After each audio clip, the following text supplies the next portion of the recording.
바로 좀 이어서 계속 하도록 하겠습니다. 아셨죠, 여러분? 이제 어음 관계가 이 원인 관계에 어떤 영향을 미치는가에 대해서 먼저 첫 번째 기존 채무에 관해서 기존 채무의 지급을 위하여 이런 말이 나옵니다. 찾으셨어요? 이렇게 해서 어음이 수수됐다, 주고받았다 이렇게 했을 때, 자, 우리 유인물을 보시면 보통 기존 채무에 관해서, 기존 채무 아시죠? 이제 운임채, 뭐 매매대금 같은 그런 채무에 대해서 이 당자수표는 제가 이제 체크카드 같아 이렇게 말씀드렸죠. 또는 이 미인수 한어음, 즉 우리 이 환어음에는 인수란 자체가 다 돼 있죠. 그래서 아직 인수가 되지. 최종 소지인이 그냥 어음만 가지고 있고 아직 인수하지 않은 그런 어음인 경우가 이게 해당됩니다. 그래서 이런 이제 환어음에 대해서 이제 미인수된 한어음, 좀 당자수표를 이렇게 발행했을 때, 이럴 때는 보통 우리가 이 지급을 위해서 발행한 거 아니야? 이렇게 추정한다 이 말입니다. 그래서 이렇게 교부한 경우에는 그 채무의 지급을 위해서 지급을 위하여 한 것으로 추정합니다. 따라서 기존 채무는 여전히 존재해서 어음 채무와 병존한다. 얘는 기존 채무의 지급을 위해서 했을 때는 기존 채무와 그 다음에 어음 채무 두 가지가 같이 병존하는 거예요. 그래서 이렇게 두 개 병존했을 때 그러면 이제 그 채무자 같은 경우는 기존 채무를 변제해야 되는지 어음 채무를 변제해야 되는지 문제된다 이 말입니다. 왜? 둘이 병존하기 때문에 어느 하나가 없어지는 게 아니에요. 자, 그래서 행사의 승소에 대해서 당사자의 의사가 명백한 경우에는 그에 따라요. 이거 먼저 변제하세요. 이거 먼저 변제하세요. 이렇게 해야 되는데 그런 의사 표시가 없을 때 미치초입니다. 당사자 의사가 명확하지 않을 때는 어음상의 권리를 먼저 행사한다. 어음상의 권리. 자, 어음상의 권리, 즉 어음 채무를 먼저 해야 한다. 이런 뜻이겠죠. 어음 채무를 어떻게 해요? 어음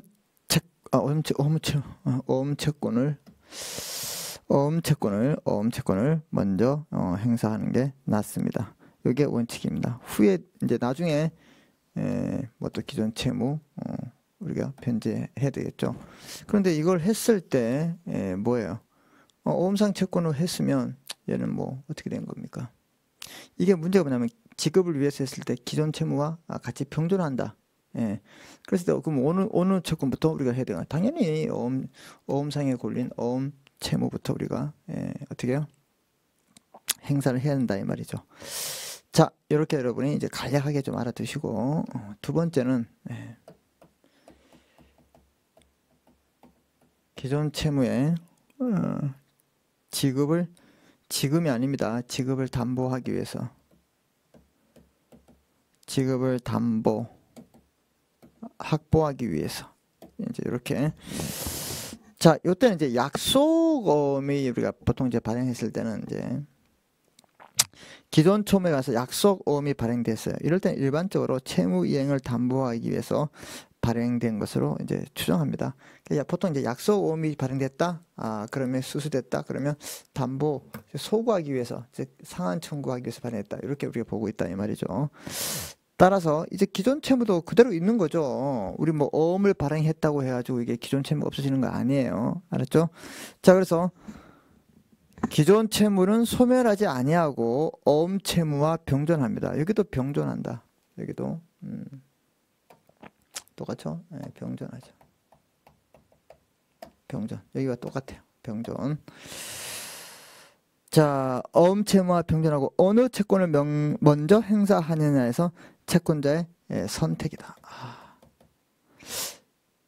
기존 채무를 먼저 변제해라. 그럼 나 어음을 그냥 버리겠다. 아니면 어음상의 권리를 어음 채무를 변제해라. 그럼 이제 기존 채무가 당연히 없어지겠죠. 그래서 이건 선택이고, 얘는 어떻게 해요? 선택이 아니라 어음상의 권리를 먼저 해야 되는 게 지급을 위해서, 그 다음에 지급을 담보할 때는 선택적으로 한다. 이걸 꼭 기억하십시오. 어느 채권을 먼저 행사하느냐에 따라서 다른 채권에 미치는 영향과 행사 요건의 차이가 있다 이 말입니다. 먼저 채권자가 어음 채권을 먼저 행사하는 경우에는 원인 채권에 아무런 영향 없이 어음 채권을 행사할 수 있다 이 말입니다. 예. 다음으로 이제 어음 채권이 있음에도 불구하고 원인 채권을 먼저 행사한 경우에는 채무자를 이중 지급의 이유로부터 보호하기 위해서 채권자는 채무자를 위해서 원인 채권의 어음과 상한해서만 행사할 수 있다. 그래서 이게 두 번 갚을 수 있겠죠. 그래서 뭐 너 왜 이 어음금을 주면서 하고 또 기존 채무도 갚아야 되겠네 이렇게 하면 안 된다 이 말이죠. 그래서 지급을 위해서, 지급을 담보하기 위해서 이런 말들은 여러분이 좀 알아둘 필요가 있고, 자, 그 다음에 지급의 가름에서 세 번째,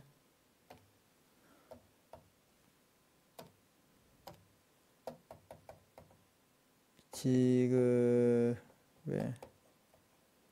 가름에서, 가름한다는 말은 거의 대신한다. 그러니까 기존 채무 대신에 어음 채무로서 기존 채무가 없어진다 이 말입니다. 그렇죠? 기존 채무에서 우리 이럴 때 어떻게 자기압 수표 같은 경우가 얘기해야 됩니다. 수표나 지급 보증된 수표를 교부한 때는 기존 채무의 지급에 가름해서 수표가 교부된 것으로 본다. 따라서 기존 채무는 뭐가 된다? 미수치입니다. 기존 채무 소멸되겠죠.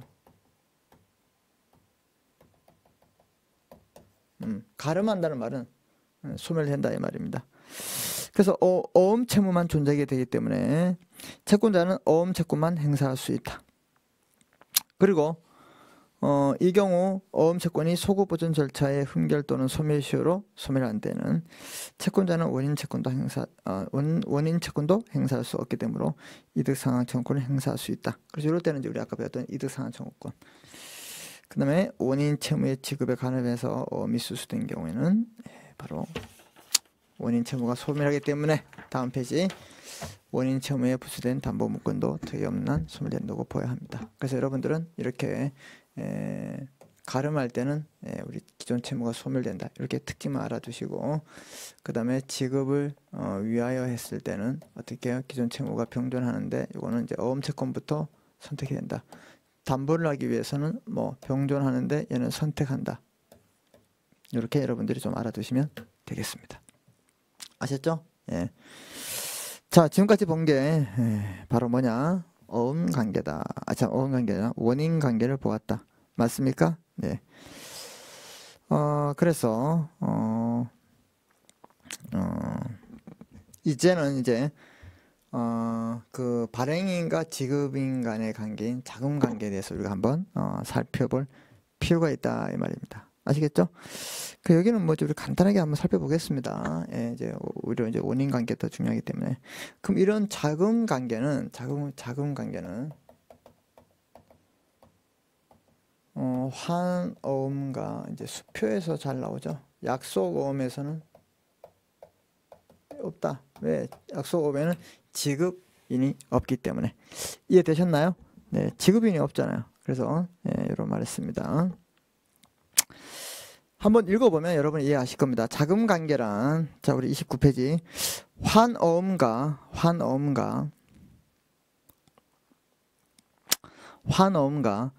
수표의 지급인이 환어음을 인수하거나 지급하거나 또는 수표에는 지급하는 원인이 되는 법률 관계를 말하고 있습니다. 그래서 자금 관계는 환어음과 수표의 지급인과 발행인 사이에 존재하는 실질 관계입니다. 그렇죠?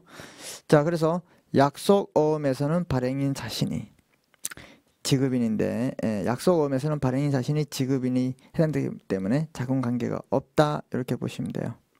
이해되셨죠? 여기에 그 다음에 뭐 쭉 내려오시다가 거기서 한 세 번째 줄 내려오시면 위탁어음이나 뭐 위탁수표에서는 지급인과 제3자 위탁자가 관계에 있습니다.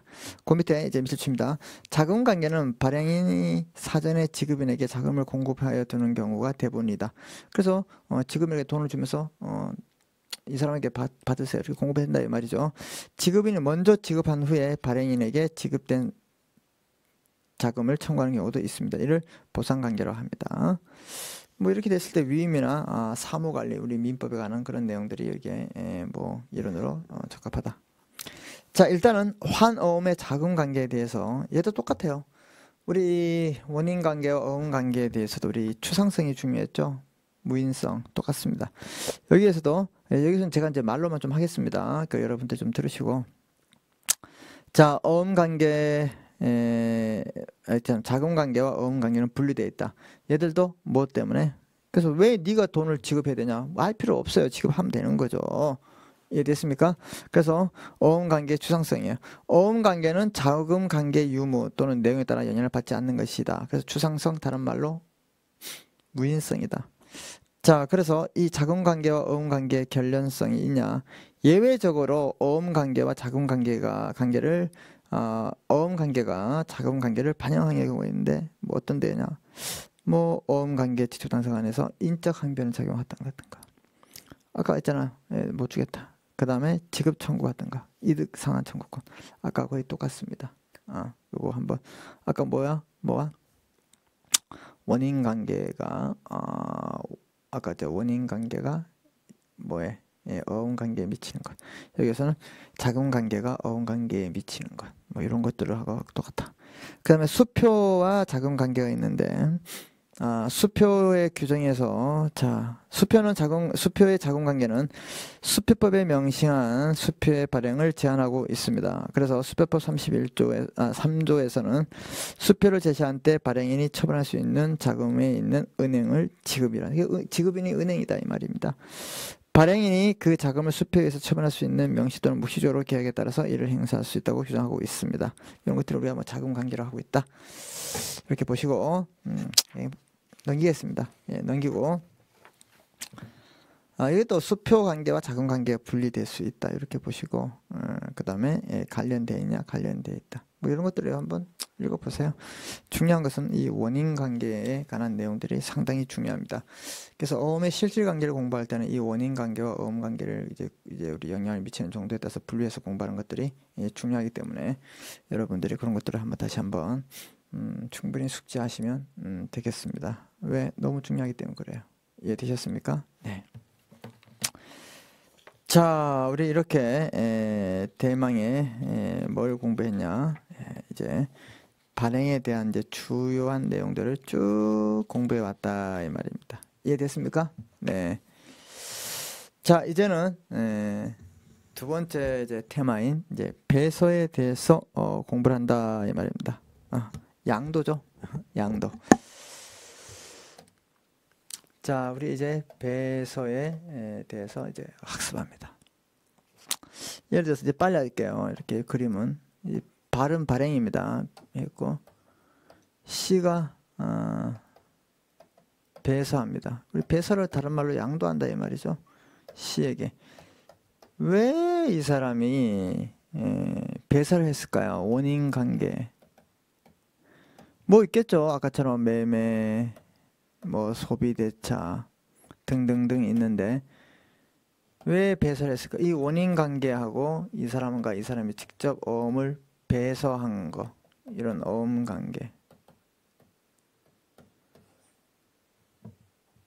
서로 관련성이 사실 없다고 봤죠 아까 그죠? 그다음에 영향을 미치는 건 일정한 경우에 있고 그래서 이 배서와 이 원인 관계 사실 뭐 어음 관계와 관계가 없는데 뭐 영향을 미치는 건 별로는 하더라도 왜 이렇게 했을까? 이 배서는 양도하는데 이 양도가 어떤 효력이 있고 배서의 종류에는 어떤 게 있는가 이런 것들을 우리가 한번 이번 시간에 쭉 살펴보는 시간이 되겠습니다.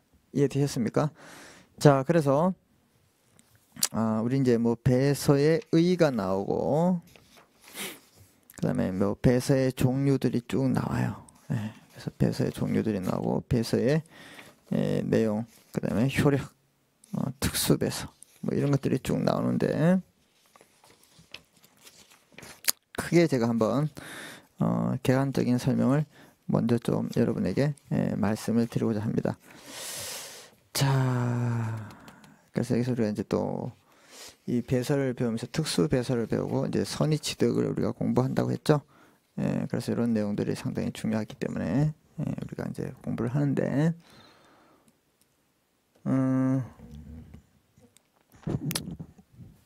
A가 B에게 어음을 발행하고 B가 C에게 배설했어요. 그래서 이 배설을 함으로써 권리가 이전됩니다. 즉 B에서 C로.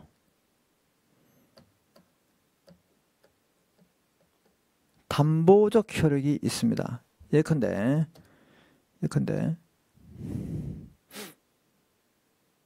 어떠한 이유이든 이분이 이렇게 지급을 제시합니다.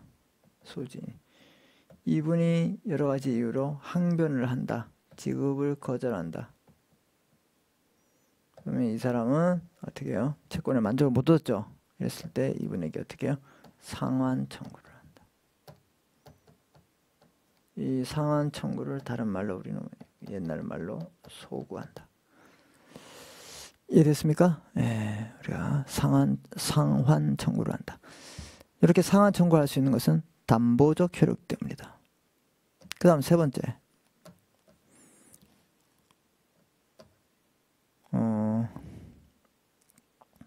권리 추정력.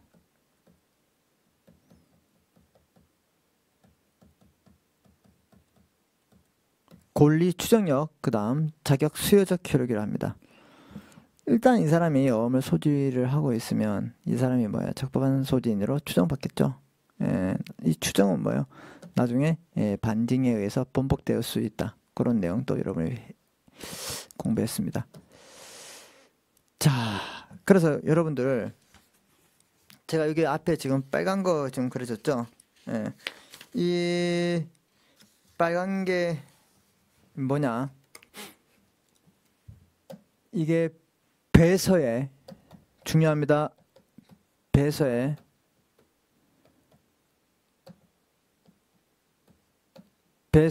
일반적 효력이 됩니다. 그래서 배서의 일반적 효력은 권리가 이전된다. 담보적 효력, 즉 상환 청구를 할 수 있다 이 말이죠.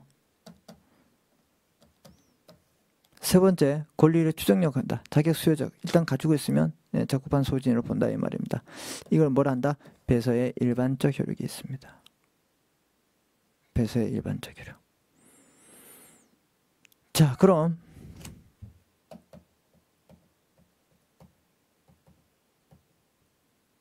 배서의 일반적 효력 플러스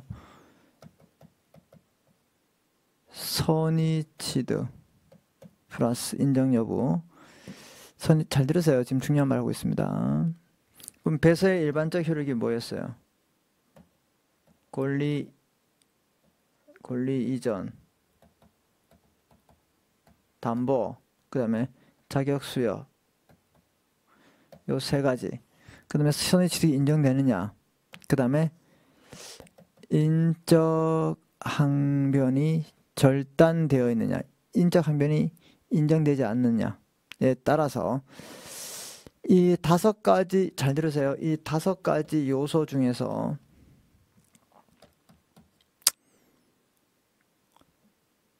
어느 하나가 없어요. 어느 하나가 없다.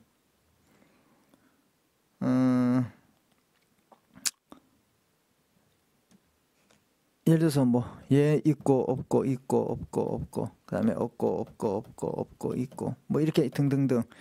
그래서 배서의 일반적 효력 중에 또는 선의취득, 인적항변 이 요소 중에서 어느 하나라도 부재되어 있다. 이런 배서를 우리가 특수배서랍니다.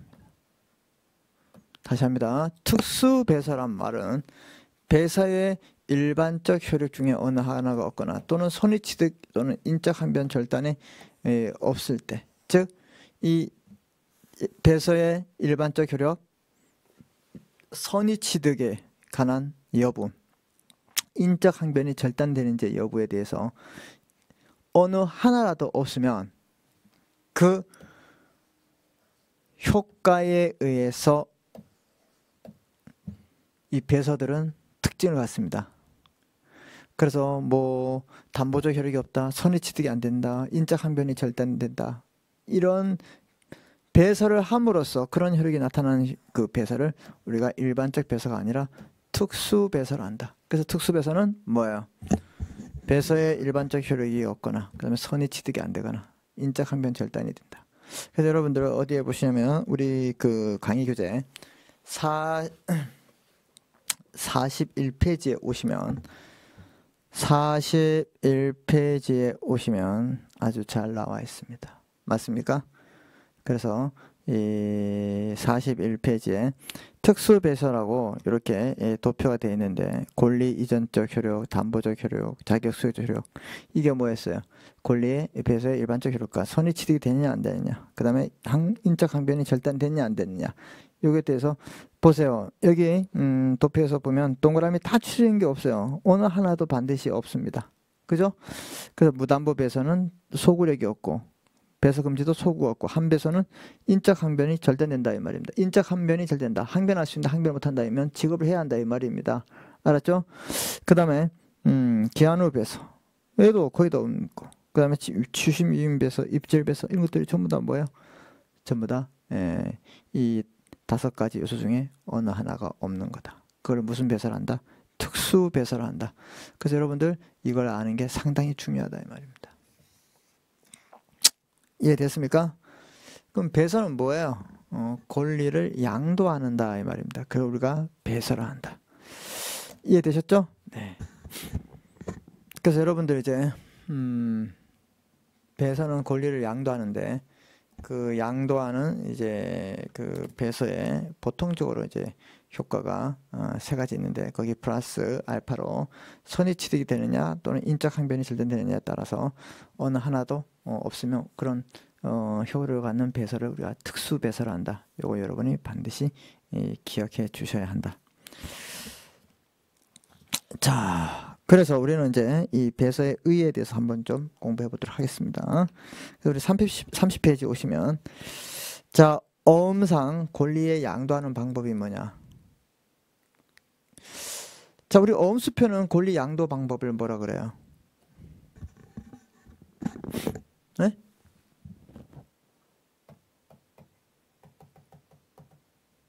어음수표를 우리가 뭐래? 지시증권이라고 그러죠? 지시증권. 예, 대표적인 양도 방법이 뭐예요? 나 하잖아요. 지금 하잖아요. 배서, 다른 말로 양도한다. 이게 끝이에요. 그냥 배서하면 돼요.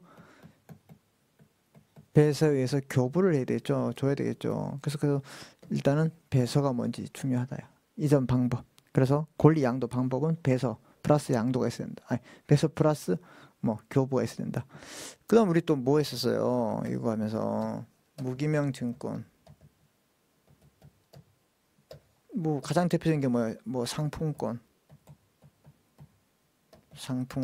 그 다음에 식권, 이런 것들. 이것들은 어떻게 됐습니까? 네, 얘들은 뭐 교부로 양도가 되죠. 여러분이 백화점 가가지고 뭘 샀으면 어떻게 해요? 네, 이게 교부하면 되는 거예요. 자, 그 다음 또 지명채권, 이거 알아야 됩니다. 일단 우리 배수함수에 물어볼 거예요. 지명채권 같은 경우는 우리 민법 449조 450조에서 했죠. 저번에도 설명드렸습니다. 예, 이 지명채권은 어떻게 양도가 되죠? 설명 안 했나요? 네, 이건 당사자의 의사표시로 양도가 됩니다. 그래서 지명채권의 양도는 당사자 의사표시로 된다. 그 다음에 지시증권 어음수표는 배서와 교부, 무기명채권 상품권 같은 것은 교부만 있으면 된다. 그래서 우리 지금 어음수표를 공부하기 때문에 여기서 배서의 양도를 공부한다. 이해되셨어요? 예. 자, 그래서 이제 여기서 이제 꼼꼼히 한번 살펴보도록 하겠습니다. 여기까지 하고 이제 본론에 오시면, 자, 어음법상 권리 양도 방법이 있는데요. 자, 배서란 어음의 유통을 조장하기 위해서 어음법이 인정한 어음의 간편한 양도 방법이다. 아휴, 뭐라고요? 아주 친절하네요. 친절해. 뒤에다 배서 쓰면 되는 거예요. 배서. 배수 써가지고 어떻게. 자, 그래서 우리 그 72페이지 우리 강의 교재. 여러분 이 강의 교재 다 출력하셨죠? 예. 믿고 있습니다. 예, 출력하셨다고 제가 믿고 있고. 72페이지 가시면 자, 이 약속어음의 예가 있는데 샘플이 있는데 앞에 보시면 뭐가 있습니까?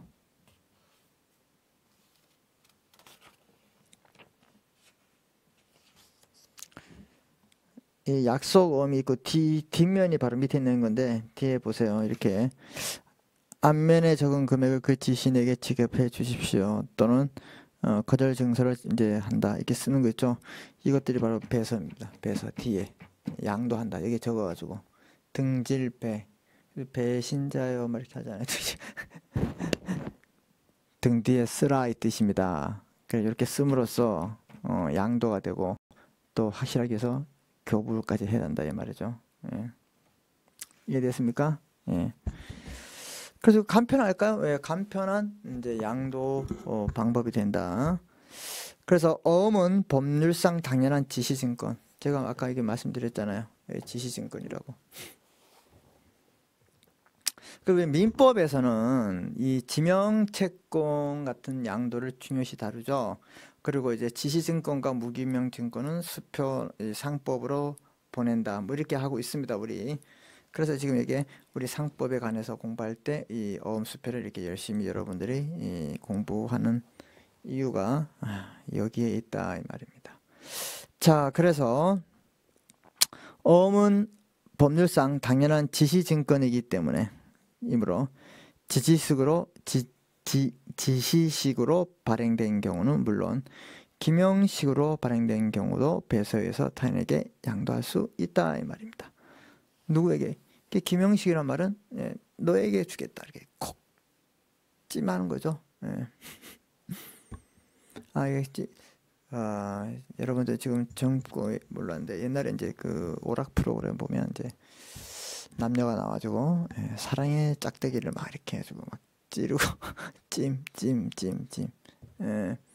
이렇게 막 해가지고 뭐 연결될 수 있고 그래서 그렇잖아요. 나는 이 사람을 찜했는데 이 사람은 다른 사람 찜하고 그 사람도 다른 사람 찜하고 그래서 사람은요 이 보는 것이 다양합니다.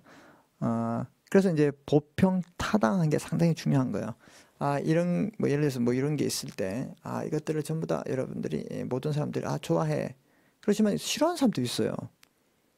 특이한 사람도 있고 그 다음에 여기에 대한 또 나쁜 점을 가지고 있는 사람들은 또 당연히 싫어하고 이거에 대한 좋은 점이 있는 사람이 어떻게 좋은 평가를 하겠죠. 그래서 남녀 사이도 똑같아 이런 말입니다. 내가 막 이 사람을 좋아하면 저 사람은 다른 사람 좋아하고 그 사람은 또 다른 사람 좋아하고 그런데 우연의 일치로 아니면 운명의 장난인지 서로 이렇게 합체됐다. 그러면 뭐 의사표시가 합체된 거죠. 그래서 여러분 제가 이제 그 법률행위의 종류를 선택하면서 상대방 있는 단독행위가 형성권이라고 말씀드렸는데 이 길 가다가 남자가 너 결혼해 이러면 이게 형성권이다. 이거 어떻게 할 거예요? 예? 그리고 여자분이 막 너 일로 와. 너 나랑 결혼해 이렇게 했을 때 어떻게 할 거예요? 예. 상대방의 의사가 무시되잖아요. 그래서 우리는 이거 뭐 다 계약으로 하고 있죠. 의사표시가 합치게 있어야 된다. 그래서 혼인의 무효, 혼인의 그다음에 뭐 이런 것들은 전부 다 당사자의 의사표시가 합치게 있어야 된다. 이것들을 다 넣는 이유가 그런 이유다 이런 말입니다. 네. 그래서 이 모든 게 이 의사표시 합치 이런 것들이 다 중요하다 이 말입니다.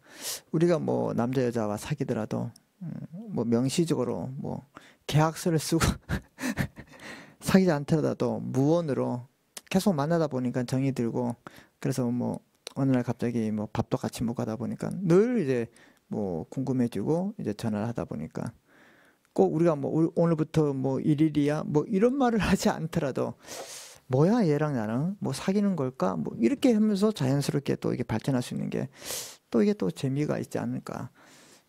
그런데도 뭐 법적으로 뭐 우리 오늘부터 1일이야 뭐 계약서 쓰고 도장 꽝꽝 찍고 글쎄요. 너무 인간미가 안 넘치는 그런 것들이 있죠. 그래서 가끔 우리가 아날로그가 좀 좋다는 생각을 좀 할 수 있고 디지털 01, 01 딱딱딱 정확하게 구분이 되지만 그래도 비슷하게 이게 흘러가는 그런 것도 우리가 한번 향수에 취해보지 않을까 하는 생각도 해보고 있습니다. 어떻게 여러분들은 공감이 가시나요? 저하고 또 세대차이가 많이 나면 또 아닐 수도 있죠. 그렇죠. 저도 이제 여러분보다 한두 살 많죠. 이해하시나요? 잠이 팍 깨죠, 여러분. 그건 보세요. 수업을 집중하라 이 뜻입니다. 어디까지 했지? 좋습니다. 자, 이렇게 양도할 수 있다. 자, 이렇게 배서는 권리 이전의 요건이고 대항 요건이 아니다 이 말이다. 이렇게 배서하는 게 권리를 넘기는 거지 뭐 등기처럼 뭐 대항 요건으로 한다. 주권에 있는 것처럼 대항 요건으로 한다. 그런 건 아니다 이 말입니다.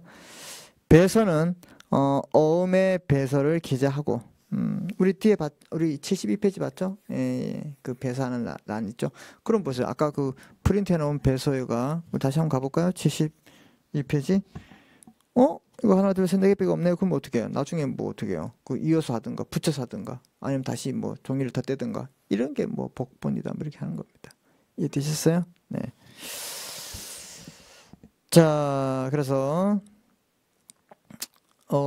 배서는 어음의 배서를 기재하고 기명 날인 또는 서명하고 상대방의 합의에 의한 어음의 교부가 필요하다. 그래서 뭐예요? 교부설이 나온다. 교부를 해야 한다. 교부. 교보 계약서 무슨 생명도 아니고 교부입니다. 오타가 났습니다, 여러분. 교부 계약설이다. 자, 이러한 배서의 법적 성질을 어음법상의 권리 양도를 목적하는 어음행위, 즉 채권 양도로 이해한다. 그래서 우리가 어음행위를 한다. 법률행위를 한다 이 말이죠. 그래서 우리 발행도 어음행위고 배서도 어음행위고 보증도 어음행위고 인수도 그다음에 인수창과도 우리가 어음행위라고 했던 이유가 있다. 그 대신 지급은 사실과 같다. 위조와 변조 같은 것도 뭐죠? 위조 변조가 우리가 사실 행위가 아니라 이걸 오음행위로 봤다. 그럼 걔들이 자꾸 받아 이 말입니다. 이 문제가 커지는 거죠. 자, 그 다음에 배서 이외의 방법에 의해서 어음수표를 양도할 수 있을 것인가에 대해서 우리가 한번 살펴보겠습니다, 여러분. 배서라는 어음에 배서라는 어음에 특이한 양도 방법 외에 어음수표의 양도 방법으로 뭐가 있냐? 상속이 일어나면 당연히 뭐예요? 포괄승계가 되죠. 상속. 합병도 포괄승계입니다. 그래서 상속과 합병은 우리가 이제 뭐 권리를 뭐 이전적 승계를 하는데 우리는 이거 어떻게 포괄적으로 한꺼번에 한다. 영업 양도 같은 경우는 우리가 개별적 이전으로 합니다. 이런 것들을 상법 총론에서 공부하죠. 그래서 이렇게 이제 상속이나 회사 합병과 같은 이 포괄승계와 전부명령 이 소속병인 거죠. 그 경매 같은 특정 승계가 있다 이 말입니다. 그래서 포괄승계와 특정 승계에 의해서 할 수도 있겠구나. 굳이 이런 배서를 하지 않더라도. 그리고 예를 들어서 여러분 이제 부문 뭐 회사가 합병이 됐다. 그럼 포괄승계되면 그 앞전에 했던 회사의 이름으로 한 배서는 당연히 승계되겠죠. 네. 그리고 민법 450조 지명채권의 양도 얘기했죠. 지명채권의 양도 민법 지명채권의 양도에 의해서 양도가 가능한지 대해서 긍정설과 부정설이 나눠져 있다 이 말입니다. 의사표시 합치만으로 될 것인가에 대해서 이 지명채권의 양도 같은 경우는 우리가 이제 주권을 양도할 때 이 주권 발행이 있어야지만 주식을 양도할 수 있습니다. 이럴 때는 이 지명채권의 양도 방법을 할 수 있습니다. 어떻게 주권 발행 전에는. 그런데 이 어음에 대해서는 학설이 나누어져 있다. 이렇게 보시면 되겠습니다.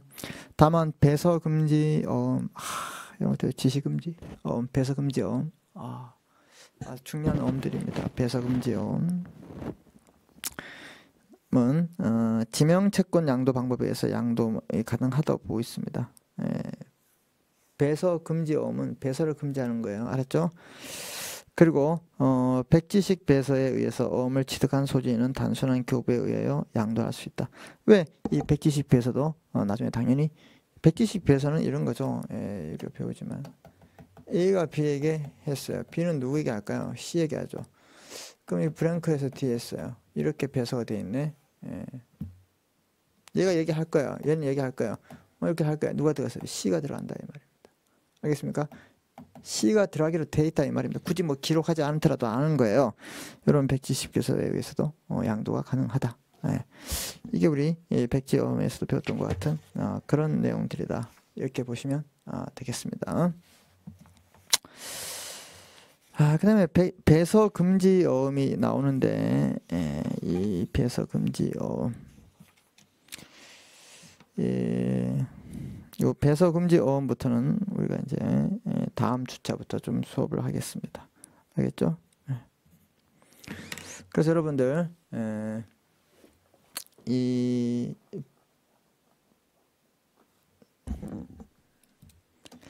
개념만 잠깐 설명드리고 다음에 다시 하겠습니다.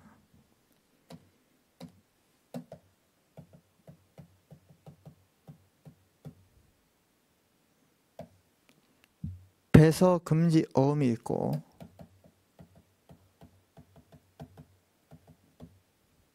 배서금지 배서가 있습니다. 배서금지어음과 배서금지 배서가 있다. 무슨 말인지 아시겠죠? 예. 그래서 두 개는 같을까요? 다를까요? 당연히 다르죠. 왜? 일단 글자가 다르잖아요. 어음과 배서. 그럼 얘는 뭐냐? 얘는 뭐냐? A가 B에게 발행을 했어요. 그래서 얘는 누구야? 이제 수취인이죠. 수취인이 수취인이죠. 그래서 뭐냐? 뭐 배서 이런 게 문제가 되는 게 아니라 얘가 이렇게 하는 겁니다. 배서금지 어음은 이 어음 자체가 이런 어음이에요. 발행을 했는데 배서가 금지된 어음이다. 그럼 얘는 배서를 이렇게 C에게 배서를 할 수 있어요, 없어요? 절대로 못합니다. 배서 자체가 안 돼요. 그래서 배서성이 박탈됐다. 이런 어음이 배서금지 어음이에요. 누가 하는 거예요? 이 발행인이 하는 겁니다. 누가 한다? 이건 발행인이 합니다.